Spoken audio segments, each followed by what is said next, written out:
In 1976, resisting disco was simply impossible. Even the ones who hated it ended up playing it.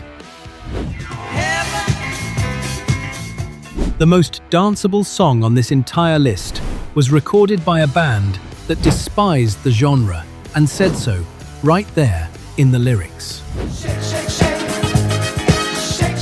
If these songs ever moved your body, you still don't know half of what it took for them to exist. Number 15.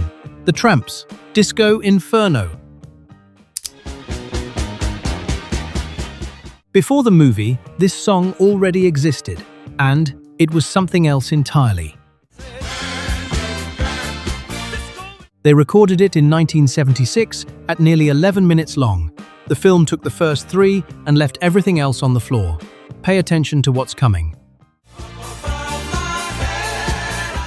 What the movie showed the world was the tamed, domesticated version. The full cut pushed past the point where the dance floor couldn't take any more and kept right on going. Millions of people thought they knew this song. They'd never heard half of it. There was a band that year that reached number 1 by saying almost nothing, literally. Number 14. Silver Convention, Get Up and Boogie. 6 words, that was all they needed to reach number 1. A German project recorded in English exactly what 2 continents wanted to hear, without saying much of anything. The entire lyric fits on a cocktail napkin. Notice the moment when the repetition stops being a phrase and becomes a physical state. That's right. What nobody knew back then is that there was no deep artistic intention behind it. There was a formula, steady pulse, minimal lyric, body in motion. In 1976, that was enough to reach number 1. You still can't explain why 6 words do that, and honestly, you don't need to. Number 13.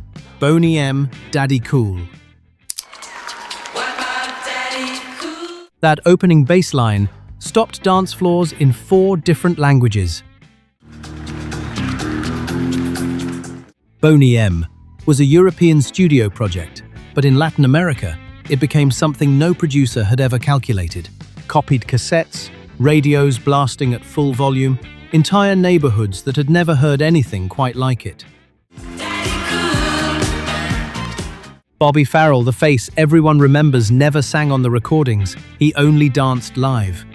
What you heard was another voice entirely. His name stayed. The real voice didn't. That same year, another band stumbled onto the sound that was going to define the next decade, by accident. Number 12. Bee Gees, You Should Be Dancing. How do you find the sound of an entire decade in one studio afternoon? They had spent years recording pop and ballads. The falsetto was never part of the plan. It was the solution when the natural voice simply couldn't keep up at that speed, and it stayed there forever. What you just heard ended up being the template that the entire industry spent the next 3 years trying to copy. The movie, the white suits, the fever, everything that came after starts exactly at that falsetto. Nobody had planned. What began as an accident that year was about to become the formula for an entire generation. The Ritchie family, the best disco in town. Before the concept even existed, someone had already done it. They took the most danceable moments of the year and stitched them together into a single song. It wasn't a DJ mix. It was something entirely new that didn't have a name yet. It's the sonic photograph of what was playing in the world's discotheques in 1976. Everything in one place. Someone had the idea to capture it on tape before that year disappeared forever. That idea changed the way the entire industry thought about music. Almost nobody remembers who had it. Number 10. ABBA, Dancing Queen. That opening piano still raises goosebumps today, exactly the same way it did 50 years ago. They recorded it in Stockholm, and from the very first day, there was something nobody could explain. It worked everywhere, for everyone, in any language. That doesn't happen by accident or by talent alone. What nobody knew at the time is that the King of Sweden personally requested it not be released until after his royal wedding. He didn't want anything stealing the spotlight. One song almost delayed a royal wedding. The next one sounded just as good at the party. The message it carried inside was something else entirely. Number 9. Candy Staten, Young Hearts, Run Free. What happens when the best advice you'll ever receive sounds exactly like an invitation to dance? Ending up just another loss. Staten wrote these lyrics straight from her own life. It was a real warning to women walking into marriages that were never going to set them free. It played at every party. Nobody heard it for what it was. What you just heard was saying exactly what it meant, run. People danced to this song as couples, without ever stopping to read what was inside it. Staten knew that. She put the message exactly where the most people could hear it without being ready to understand it yet. They'll never be hung up. What comes next was also carrying a hidden meaning, but of a completely different kind. Number 8. Cerrone, Love, in C minor. This was cultural contraband, and everybody wanted a copy. Cerrone recorded something over 15 minutes long, at a time when the industry demanded 3. Across Latin America, it circulated on copied cassettes. There are 4 seconds here that explain exactly why people wanted it banned. That moment you just heard was what turned this record into contraband. Discotheques dropped it at 3 in the morning. The ones still on the floor at that hour knew exactly what they were there for. What comes next has the same elegance, but an entirely different temperature. Number 7. Lou Rawls, You'll Never Find Another Love Like Mine. Not everybody in 1976 was looking to jump around. You'll never find. Lou Rawls had a voice that reached places no falsetto ever could. In Latin America, this was the perfect song to ask someone to dance and hold on all night without letting go. A voice like that isn't built in a studio. It's built across decades of long nights. This track had a way of creating a moment of stillness on the dance floor where almost nobody spoke. Do you remember the first time you heard that voice and understood that not all disco songs were created equal? Number 6. Vicky Sue Robinson, Turn the Beat Around. That percussion traveled all the way from the Caribbean to New York City and walked straight through the front door. Turn the beat around. Latin congas and timbales arrived at the New York discotheques through this song. Robinson called them out by name in real time as they played. You can feel the exact moment when the lyric and the percussion start answering each other.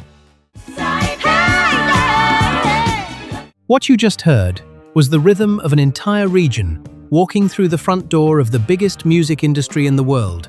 Not smuggled in, not through the back window, through the front door.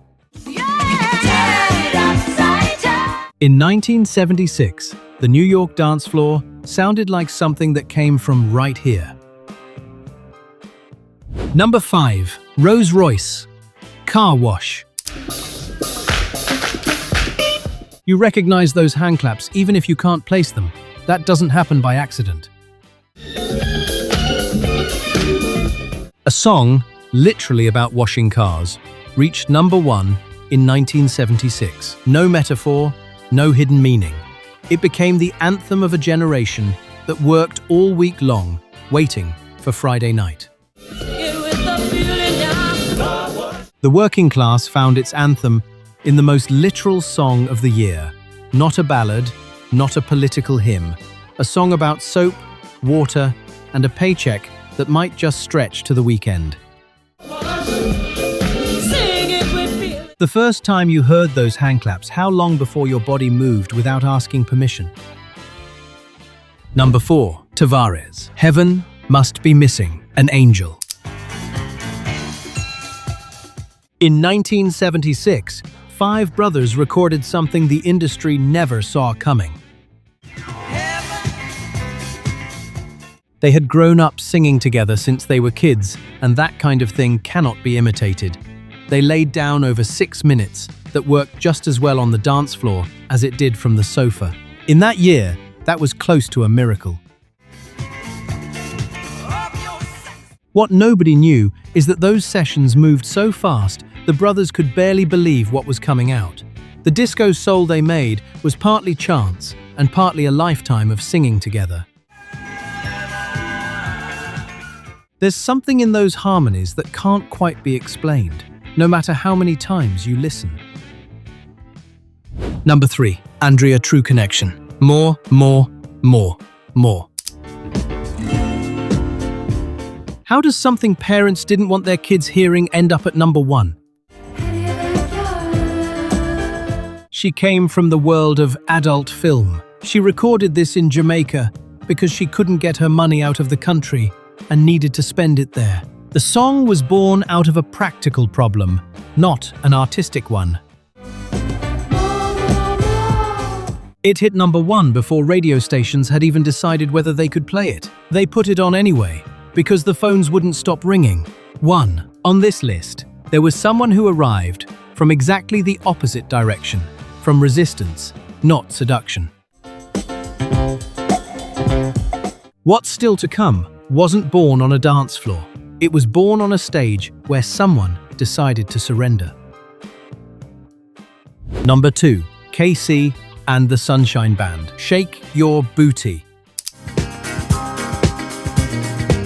A room full of people singing along to a song in a language they didn't speak.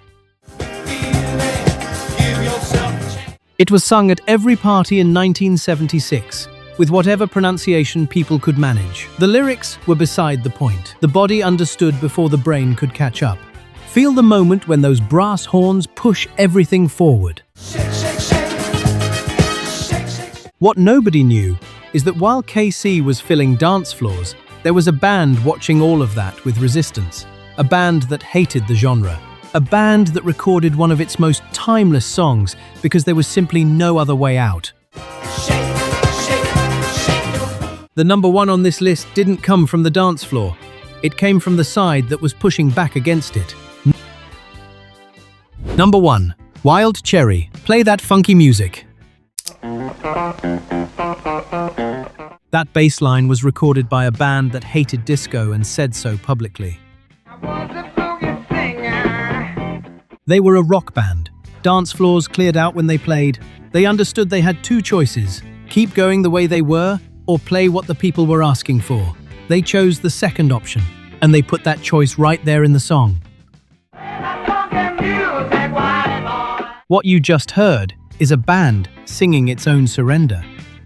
The white boy in the chorus wasn't someone else's joke. It was the label they put on themselves. The most honest song of the year was recorded by the last people who ever wanted to record it. 50 years later, that bass line is still impossible to ignore, same as it ever was. If you enjoyed this journey through the hits of '76, stay with us. We're just getting started on the '70s.